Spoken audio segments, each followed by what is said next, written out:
Sermon de Christ des derniers jours.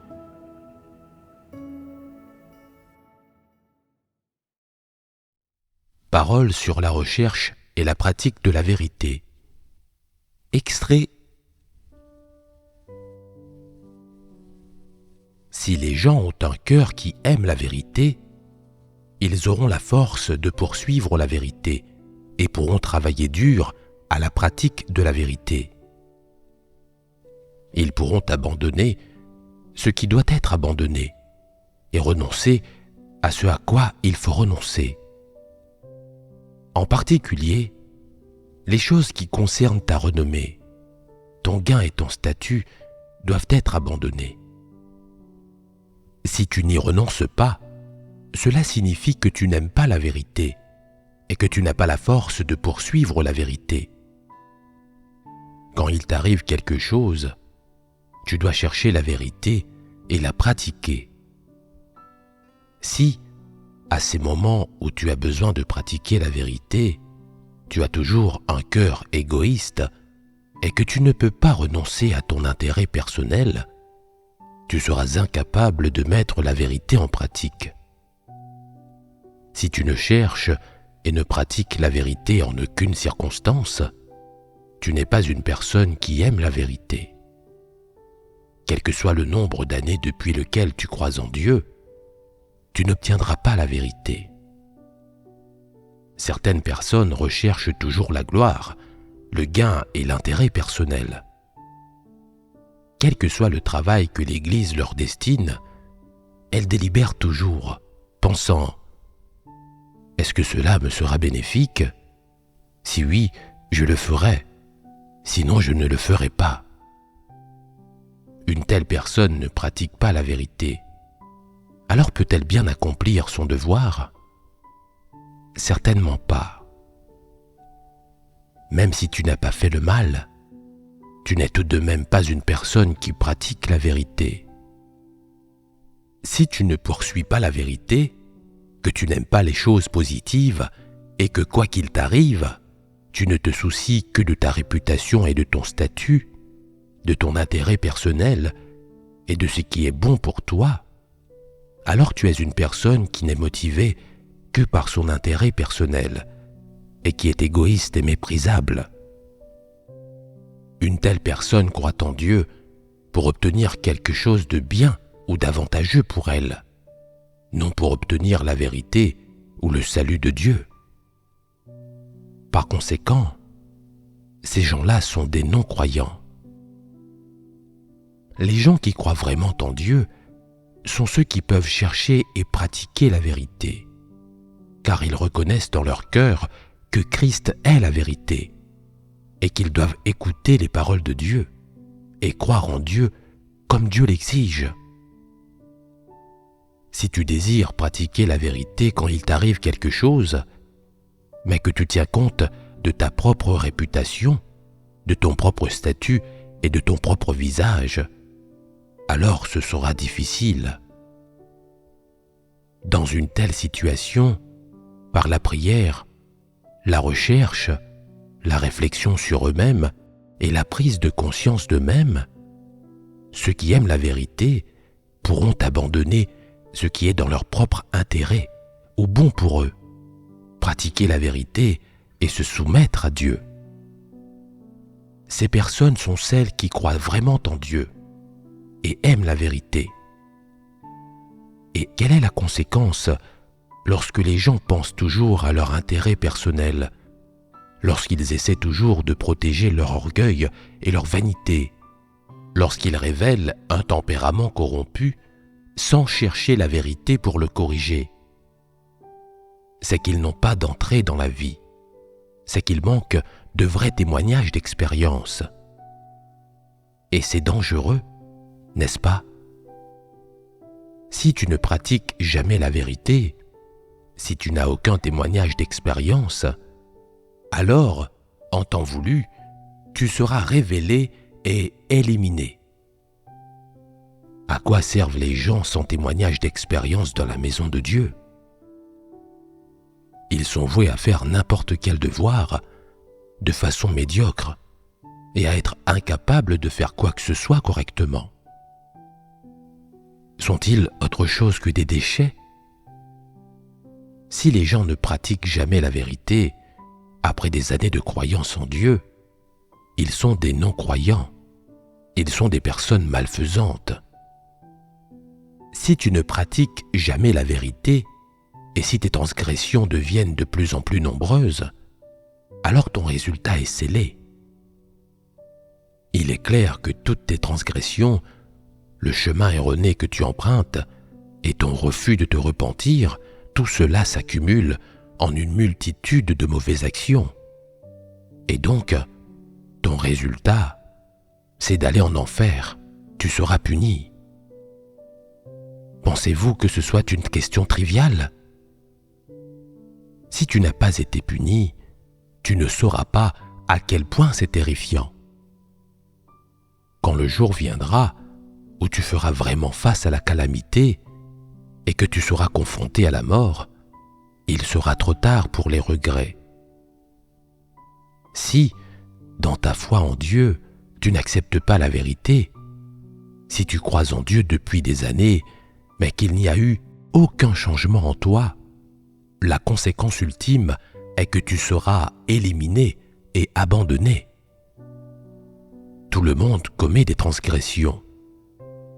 L'essentiel est d'être capable de chercher la vérité afin de réparer ces transgressions, ce qui garantira qu'elles soient de moins en moins nombreuses.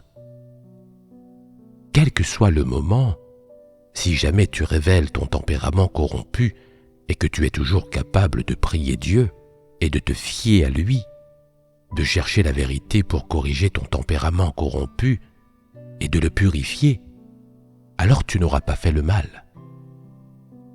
C'est ainsi que les croyants devraient corriger le problème d'un tempérament corrompu. Et c'est ainsi que l'on fait l'expérience de l'œuvre de Dieu.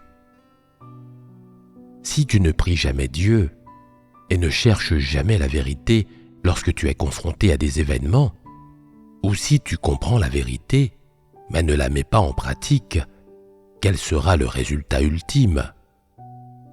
C'est évident.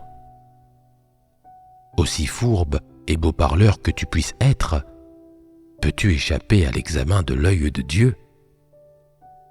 Peux-tu te soustraire aux orchestrations de la main de Dieu? C'est impossible. Les personnes sages doivent se présenter devant Dieu et se repentir en se tournant vers lui, en se fiant à lui, en corrigeant leur tempérament corrompu et en pratiquant la vérité. Alors, tu auras vaincu la chair et les tentations de Satan. Même si tu échoues à plusieurs reprises, tu dois persévérer. Quand tu persévères envers et contre tout, le moment viendra où tu réussiras et tu gagneras la grâce de Dieu, sa miséricorde et sa bénédiction. Et tu seras capable de suivre le chemin de la poursuite de la vérité, d'accomplir correctement tes devoirs et de satisfaire Dieu. Lorsque vous êtes confronté à des événements, choisissez-vous souvent de pratiquer la vérité et d'entretenir l'œuvre de Dieu? Pas souvent. La plupart du temps, je choisis d'entretenir ma propre image ou mon intérêt personnel, et je m'en rends compte après coup. Mais il n'est pas facile de me rebeller contre moi-même. Si quelqu'un échange avec moi sur la vérité, cela me donne une certaine force, et je peux me rebeller un peu contre moi-même.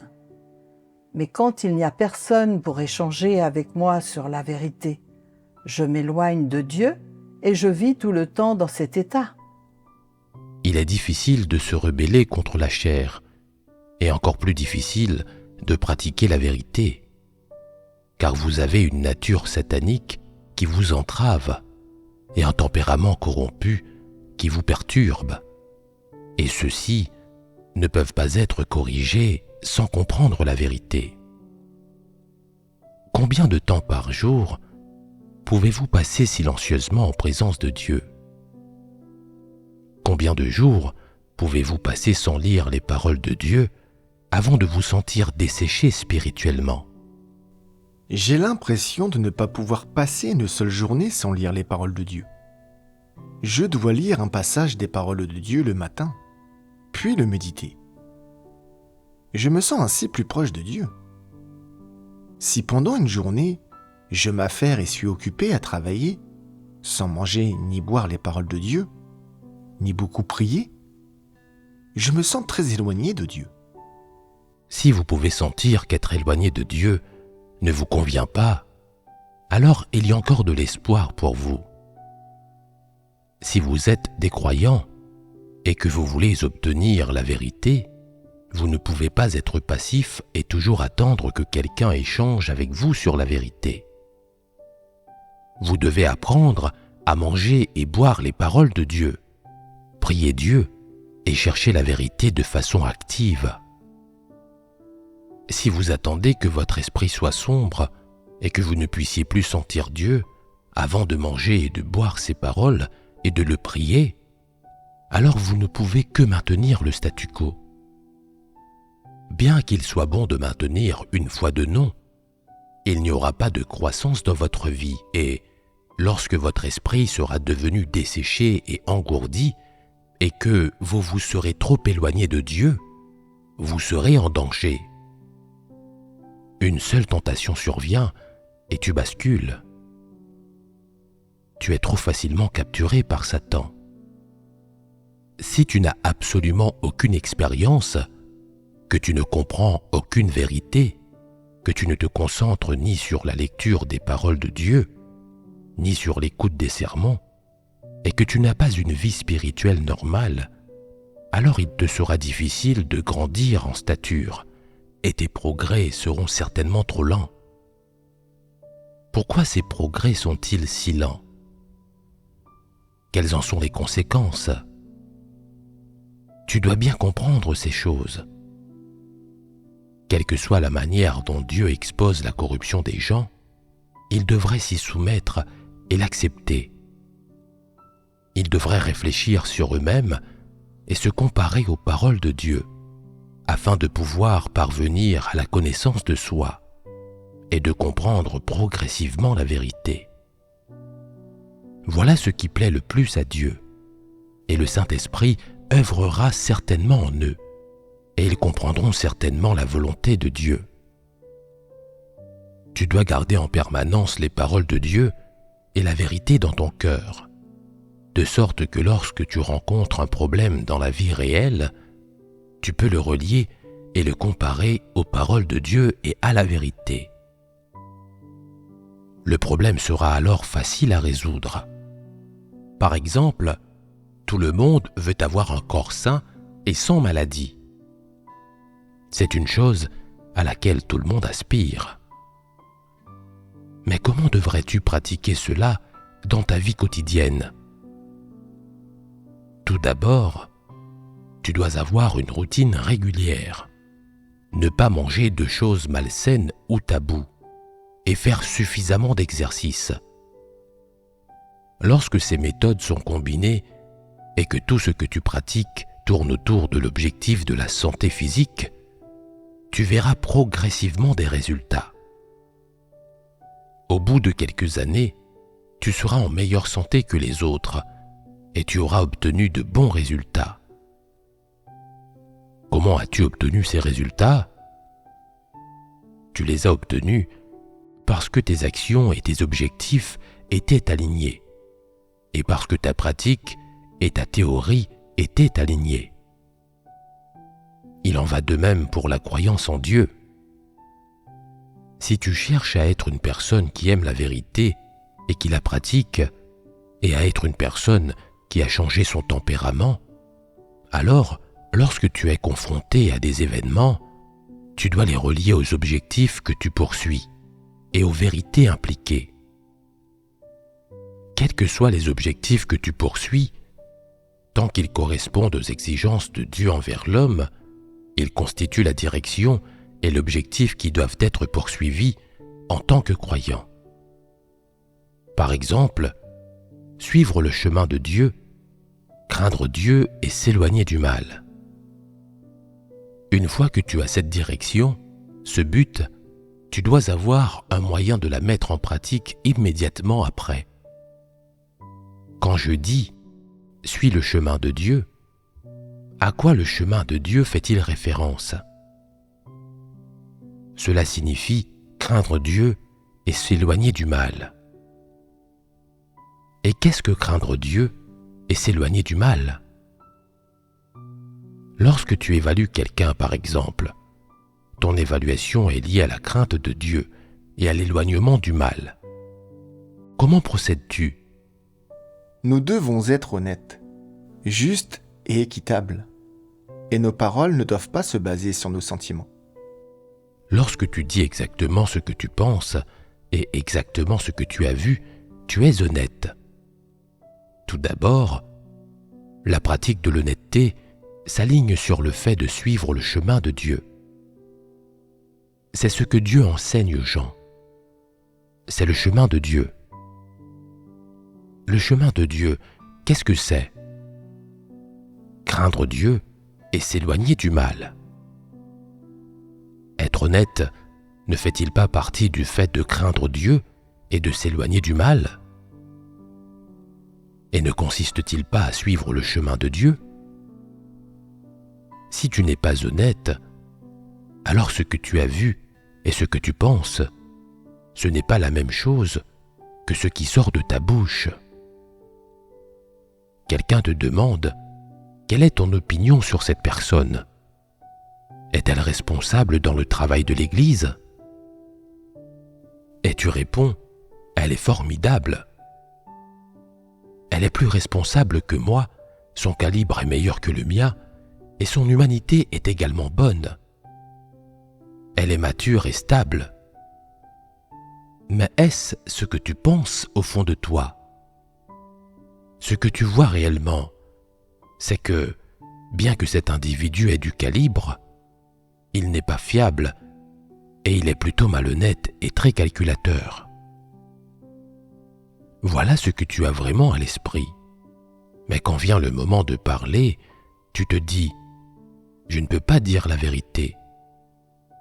Je ne dois offenser personne. » Si bien que tu as vite fait de dire autre chose et tu choisis des choses gentilles à dire à son sujet. Mais rien de ce que tu dis ne correspond à ce que tu penses réellement. Ce ne sont que des mensonges et tout est faux. Cela indique-t-il que tu suis le chemin de Dieu? Non. Tu as emprunté le chemin de Satan, le chemin des démons. Quel est le chemin de Dieu? C'est la vérité. C'est la base selon laquelle les gens devraient se comporter. Et c'est le chemin qui consiste à craindre Dieu et à s'éloigner du mal. Bien que tu parles à une autre personne, Dieu écoute également. Il observe ton cœur et le scrute. Les gens écoutent ce que tu dis, mais Dieu scrute ton cœur. Les gens sont-ils capables de scruter le cœur de l'homme? Dans le meilleur des cas, les gens peuvent se rendre compte que tu ne dis pas la vérité. Ils peuvent voir ce qu'il y a à la surface, mais seul Dieu peut voir au plus profond de ton cœur. Seul Dieu peut voir ce que tu penses, ce que tu prévois, et quelle petite manigance, quelle manière perfide et quelle pensée active tu as au fond de toi. Quand Dieu voit que tu ne dis pas la vérité, quelles sont son opinion et son évaluation à ton égard? Que tu n'as pas suivi le chemin de Dieu dans cette affaire, parce que tu n'as pas dit la vérité. Si tu pratiquais selon les exigences de Dieu, tu aurais dû dire la vérité. C'est quelqu'un qui a du calibre, mais il n'est pas fiable. Peu importe que ton évaluation ait été exacte ou non, elle aurait été honnête et serait venue du cœur. Et tels sont le point de vue et la position que tu aurais dû exprimer. Mais tu ne l'as pas fait. Alors, As-tu suivi le chemin de Dieu?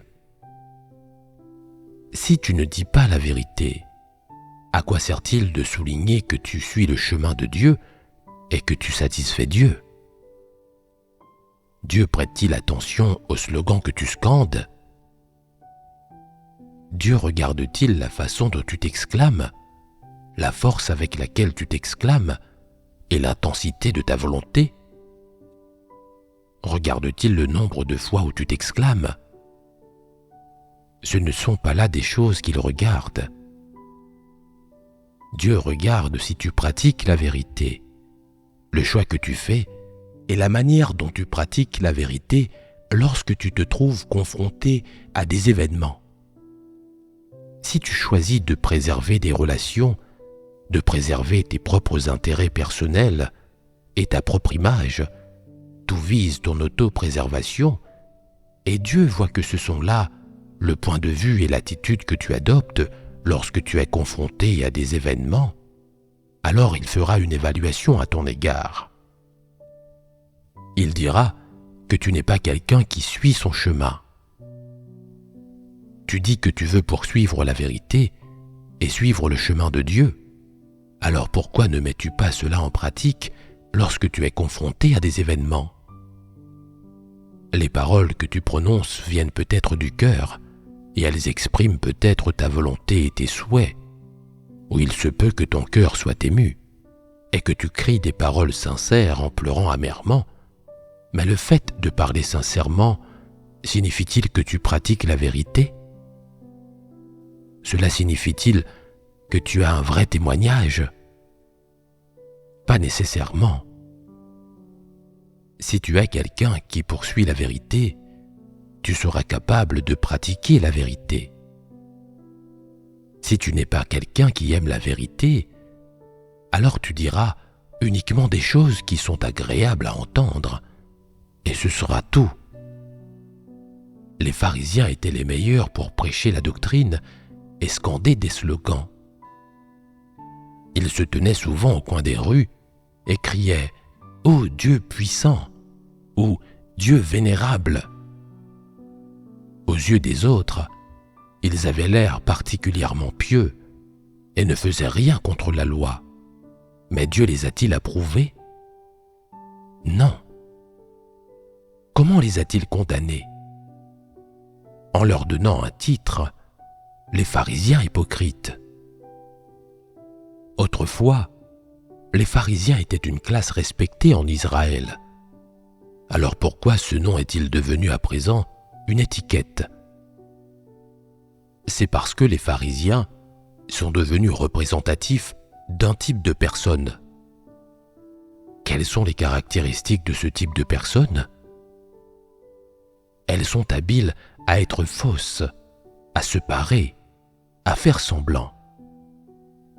Elles affectent une grande noblesse, une sainteté, une droiture et une décence transparente, et les slogans qu'elles scandent sonnent bien, mais il s'avère qu'elles ne pratiquent pas le moins du monde la vérité. De quel bon comportement font-elles preuve?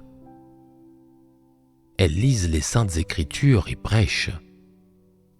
Elles enseignent aux autres à faire respecter la loi et les règlements et à ne pas résister à Dieu. Ce sont là de bons comportements. Tout ce qu'elles disent sonne bien. Pourtant, quand les autres ont le dos tourné, elles volent des offrandes en secret. Le Seigneur Jésus a dit qu'elles coulent le moucheron et avalent le chameau. Cela signifie que toute leur conduite semble bonne en surface. Elles scandent des slogans avec ostentation, expriment des théories élevées, et leurs paroles sont agréables à entendre. Cependant, leurs agissements sont un cafouillage désordonné et résistent entièrement à Dieu. Leur comportement extérieur n'est que simulacre et supercherie. Dans leur cœur, elles n'ont pas le moindre amour pour la vérité, ni pour les choses positives. Elles ont de l'aversion pour la vérité, les choses positives et tout ce qui vient de Dieu. qu'aime-t-elle?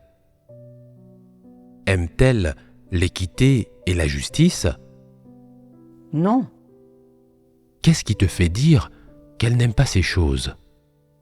le Seigneur Jésus a répandu l'évangile du royaume des cieux qu'elles ont non seulement refusé d'accepter, mais aussi condamné.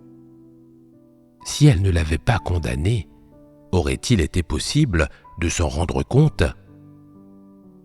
Non. L'apparition et l'œuvre du Seigneur Jésus ont révélé tous les pharisiens, et ce n'est que par leur condamnation du Seigneur Jésus et leur résistance face à lui que les autres ont pu voir leur hypocrisie. Sans l'apparition et l'œuvre du Seigneur Jésus, personne n'aurait fait preuve de discernement à l'égard des pharisiens. Et si les gens se contentaient de regarder la conduite extérieure des pharisiens, cela les rendait même envieux. N'était-ce pas hypocrite et trompeur de la part des pharisiens d'utiliser un faux bon comportement afin de gagner la confiance des gens? Des personnes aussi trompeuses peuvent-elles aimer la vérité? Absolument pas. Quelle était l'intention derrière leur démonstration de bonne conduite? D'une part, il s'agissait de duper les gens. D'autre part, il s'agissait de fourvoyer et de rallier les gens afin que ceux-ci les tiennent en haute estime et les vénèrent. Enfin, ils voulaient être récompensés. Quelle arnaque! Ces ruses étaient-elles habiles? De tels individus aimaient-ils l'équité et la justice? Certainement pas. Ce qu'ils aimaient, c'était le statut, la renommée et le gain.